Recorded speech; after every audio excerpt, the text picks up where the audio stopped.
Hi, and welcome to PCN Life. This week on Local Eats, we visit a local caterer to talk about some unique ways to shine at holiday parties with delicious small bites. Leslie Cutler is back with another Mindful Moments talk about gratitude. Design Corner brings us holiday table settings ideas from Classic Design, and Save the Date gives us ideas for happenings in our area this December. It's a full show, and we begin with Local Eats at a Taste Kitchen in Pembroke with our friends at Tasteful Adventure Catering. We asked them to show us some delicious yet simple appetizers that will make us shine at holiday parties. You can check out their website for all the recipes you see here tonight. Enjoy. We did. Fall in New England. For many of us, it is our favorite time of year, but it's also a time of year where time truly seems to speed up. We are heading right into the holiday season, into parties and time with our family and friends. So today at Local Eats, we're visiting with our friends from Tasteful Adventures. They are a local catering company that specializes in home foods from around the world. We're going to visit their test kitchen and get some ideas for entertaining this holiday season.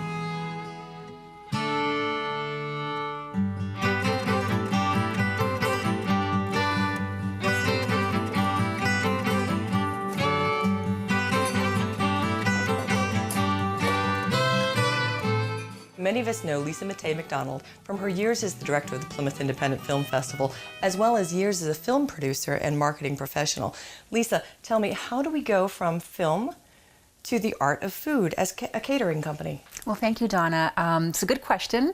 Ken, he grew up on a farm, and I grew up in Puerto Rico, and I started cooking when I was a little kid, and he started cooking when he was a little kid.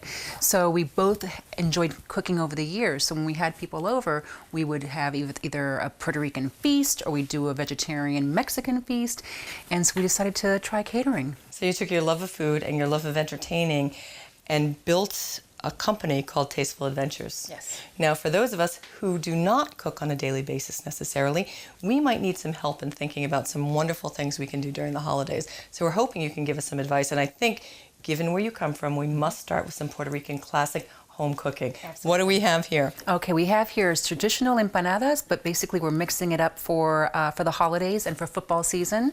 An empanada is basically a pocket pie, and it's a pastry that you fill up typically with a savory meat, but you can also do sweets. So we do, apple pie fillings. We can do the guava and cream cheese filling, which is more traditional Puerto Rican. For today, we did buffalo chicken with a little bit of a blue cheese dressing. There you go. So we have both the fried and the baked, and they both look amazing. Now, let's take something fun for a quick little bite for folks who might want to do it here. These are fried green beans, a new favorite. We had it at a local restaurant, and my husband and I, Ken and I, came home and said, we've got to figure this thing out. It can't be that hard. How could we miss not having fried green beans? A little bit, and I say just a tad healthier than a French fry. It's a deep fried green bean in a beer batter. You can use any beer you like, but we tend to like a sort of a dark stout with it. Now, something that I love that you did was also a little salad bite. If people are standing around visiting, socializing, it might be difficult for them to eat with a plate. But you've taken these beautiful skewers and made a salad on a skewer. Tell me about the dressing you've made for this. This is a very sort of traditional creamy Parmesan dressing. So it has Parmesan, mayonnaise, buttermilk, a little bit of garlic, and salt and pepper. Very, very simple. And the colors are stunning. And it really grabs your attention. It really makes the whole plate pop. Exactly, and that's the thing, that you can really mix it up. You can do whatever vegetables you like, do a traditional salad, you can make it an antipasti skewer, you can do whatever you want. So I think the lesson here is that the holidays can be busy. It's a time to really celebrate our families, our friends, and being able to do that through food to show our love for everybody. So keep it simple, keep it healthy, keep it wonderful and beautiful. And I think it's time for us to sit down and have a little toast for the holidays as well. Terrific.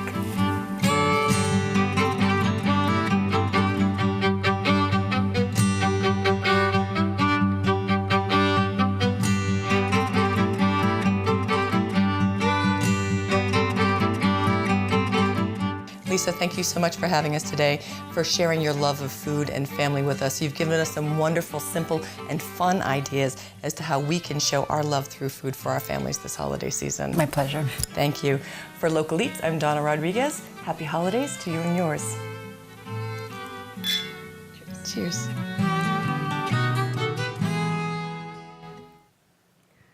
We are pleased to welcome licensed psychotherapist Leslie Cutler for another Thank you, edition Julie. of Mindful Moments. Welcome. Oh, thank you, Julie. It's great Holiday season, holiday season. and Yes. 'tis the season to be grateful. It is, and wasn't it wonderful having a day that we could be grateful entirely? Thanksgiving was Yes. wonderful in that way.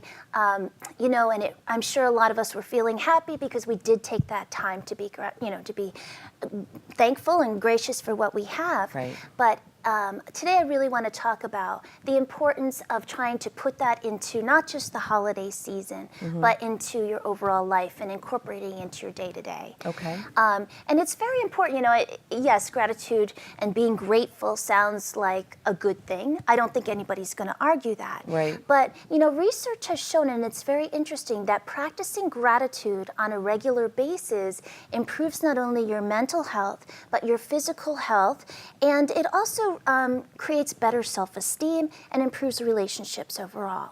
So this is truly something that can benefit us as well. So everybody can practice gratitude. Yes. That's not something that's difficult to do.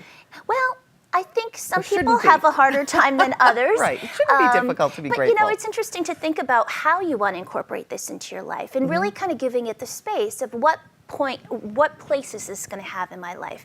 Maybe perhaps I wake up every morning and I think of something, I feel gratitude about, or maybe I share it with the person that I'm with and we sit down at dinner and talk about things and ways our lives, that we're grateful and thankful Right. for what we have. So it's really about kind of thinking about the role that this is going to take in our lives. Okay, overall. Overall. So you have a number of different points. Right, so I think, like anything in life, it takes a certain amount of practice to incorporate Yes, this and to get true. used to this. Yep. And I also think it's one of those things that the more that you do it, the more it grows and it kind of develops arms and roots and that Right. sort of thing. It becomes part of you. It becomes part of you. Right. So today we're going to talk about that in 5 basic ways. Okay, and the first one is to shift our perspective. Yes. Okay. I got to tell you. Does that mean physically shifted or mentally shifted or both? Well, I was thinking of this one in particular just yesterday. I was outside raking leaves, probably the 30th time. Yeah. And Yep. the leaves just keep Keep on coming. coming, yep. You get inside, you're feeling good about your yard, and then, the wind wind blows, comes along and woo! thousands Yeah, of them drop. yeah. And I was thinking about that, and I was really kind of getting frustrated. I'm like, how many days am I really going to spend? And then I said, whoa, stop for just a second. I have a beautiful piece of property. Yep. I have these trees surrounding me. Right. I have so much to be grateful for. I have a house. Yep. And that's kind of what I'm talking about in terms of shifting your perspective.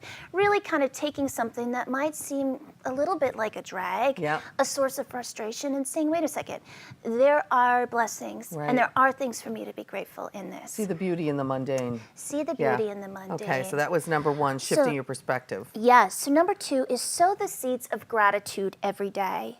So again, it's, set your focus on not what you don't have, but what you do have. And being very, very careful to move away from materialistic things when we're thinking in terms of this. That is not what gratitude is about. Right. It's not like, hey, I have the better car than the neighbor. Right. But it's really about looking at key relationships in our lives, maybe growth and lessons that we've learned. These are the things for us to focus our gratitude about. And sometimes it's really hard, so even there's, I think, a certain morning ritual that we all have, and it's interesting to think about how we can incorporate gratitude into that. I have a client who really struggled with depression pretty significantly and had a very, very high-power job for years and years. And she would take public transportation. She would get off the train, and every day she would start at the letter A, and she'd go through the entire alphabet, thinking of one thing beginning with each letter every day that she was grateful for.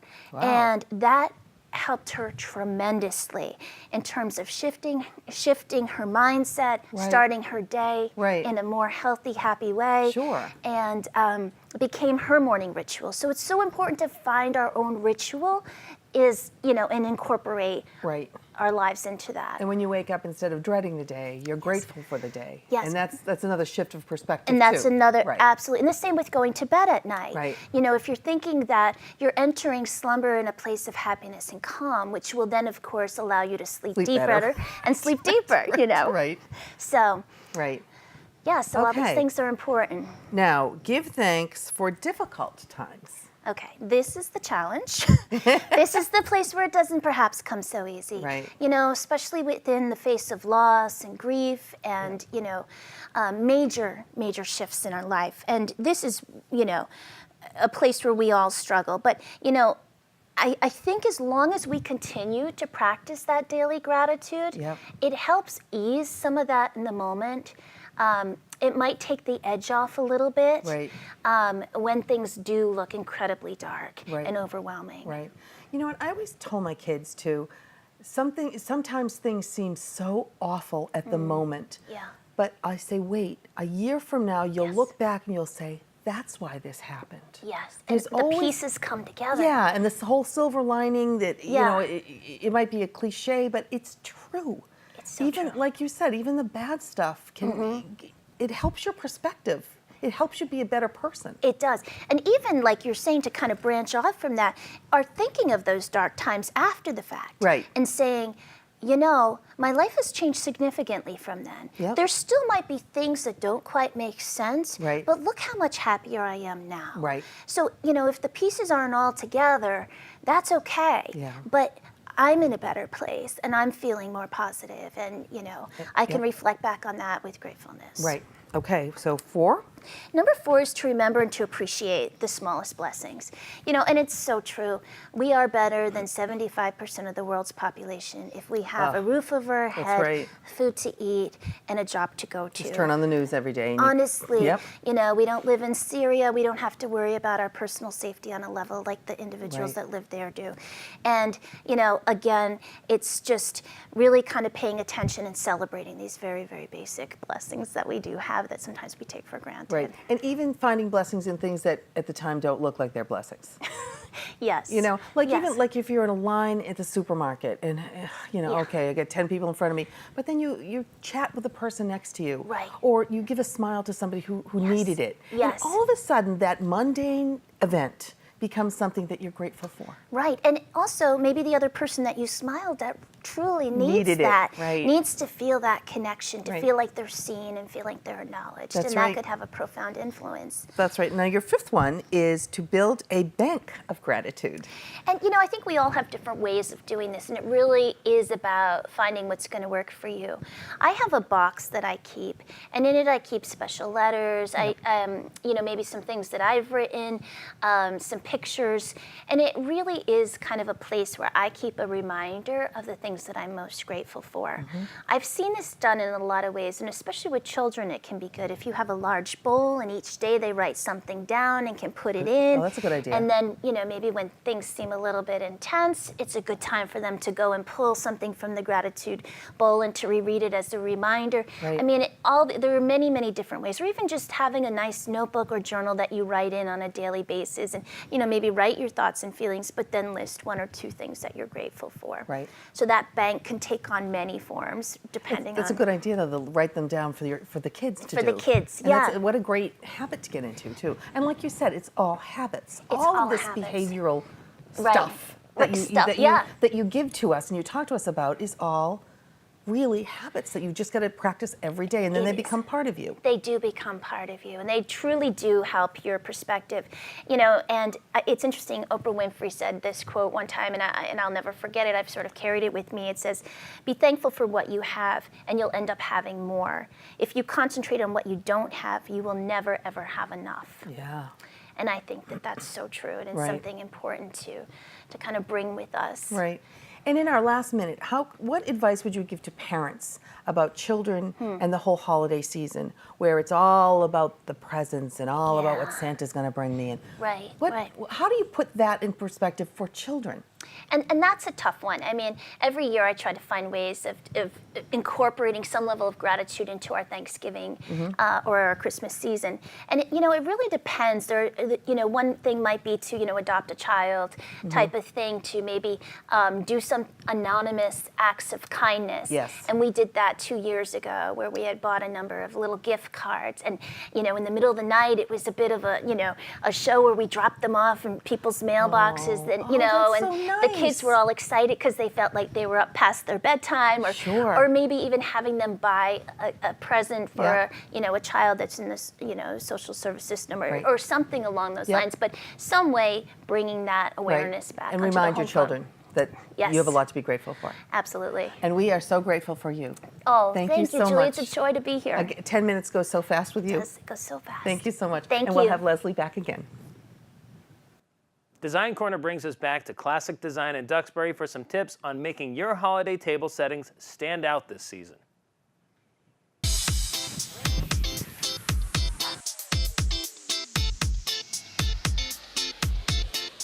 Hi, I'm Sandy Murphy of Classic Design in Duxbury with PCN's Design Corner. I'm here to give you tips on tablescapes. I'm going to show you 3. The first one is done with a simple tablecloth, everyday dishes and flatware, and everyday glasses. I've used these table placemats because they have a winter setting on them. And I've made napkin rings just by taking wired ribbon, making it into a bow and putting a loop on the back so that I can tuck the napkins into it. As you see, it's a very simple setting. It's a mirror that the skaters are on. I have greens and red and green Christmas bells on it. But if you want to recreate a table similar to this also for winter, then what you would do is use snowflakes on the table instead of the bells. If you wanted for Valentine's Day, put a couple of hearts on your tablescape and a couple maybe on the ice. And there you go. You've got 3 different table settings for one table setting that you see. Now, when I set a table for holidays and companies here, I leave it decorated. And instead I have people take the plates to the kitchen where I have a buffet set up. They fill it with food, they come back and sit at the table, and now they can enjoy family, friends, and a festive table setting. Give me a few minutes, I'm going to change this out and you'll see a totally different look.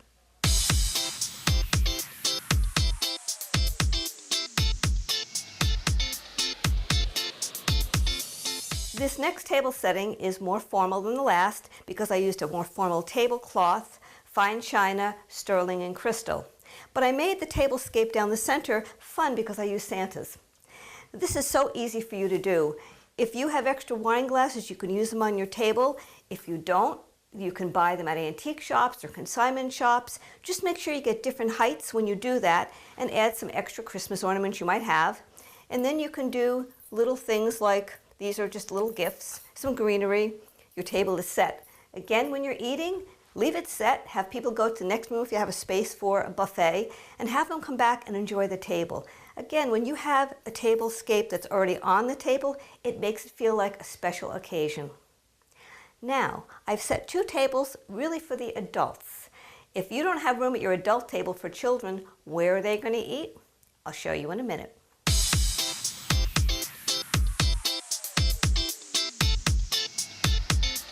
When you were a kid, did you ever get stuck sitting at the kids' table while the adults were in the dining room?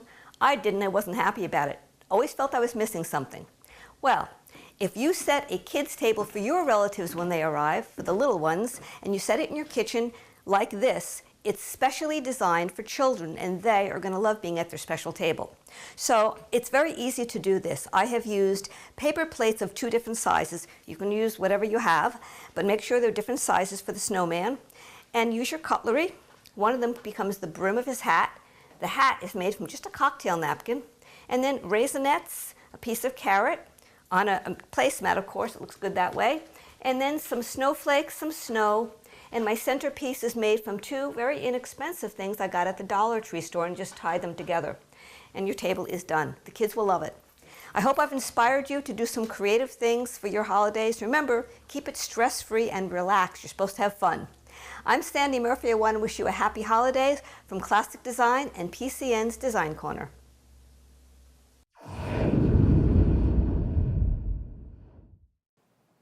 December's Save the Date is here. Lots to look forward to in our 4 towns for the holiday season. Starting in Pembroke. This weekend is Pembroke's annual tree lighting. On Saturday, December 3rd from 2 to 5 p.m., don't miss the dazzling light display as well as all the family-friendly events, including cookie decorating, hayride, face painting, and more.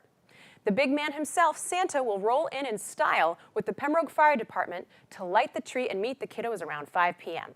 For more specifics, please visit realestaterocks.com/Pembroke Tree Lighting. Christmas at King Caesar is now in its 45th season, with this year's theme being the Grand Tour, Holiday in Europe. From December 9th through the 13th, Duxbury Rural and Historical Society members and guests alike can tour this stately historic gem, all decked out for the holidays. This is one of the season's best events and should not be missed. Don't miss out on the custom interior holiday designs that are installed in each room just for this event. Please visit duxburyhistory.org for more information. If you missed Santa at any of the tree lightings and you really need to talk to Santa about that list of yours, you can have breakfast with Santa on December 17th from 8:30 to 10:30 a.m. at Plymouth's Memorial Hall. After all, being good all year works up an appetite, so go have breakfast with Santa. For more information, please visit memorialhall.com. And finally, Kingston will be illuminated with their annual Luminaries celebration on Saturday evening, December 17th.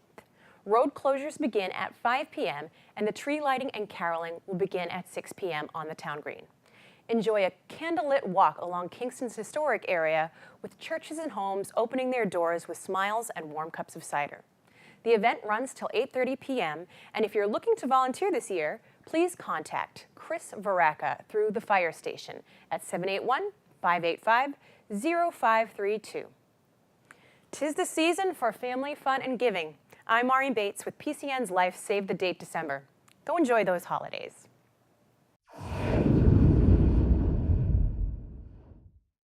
Thanks for watching. We hope you enjoyed the show. We're back in 2 weeks with another new Life episode. You can find all our shows at PACTV's newly designed website, pactv.org. Yes, be sure to check it out and learn more about PCN, PCN Life, and all that PACTV has to offer the community. We're also on Facebook, Twitter, and YouTube. Have a great week, everybody.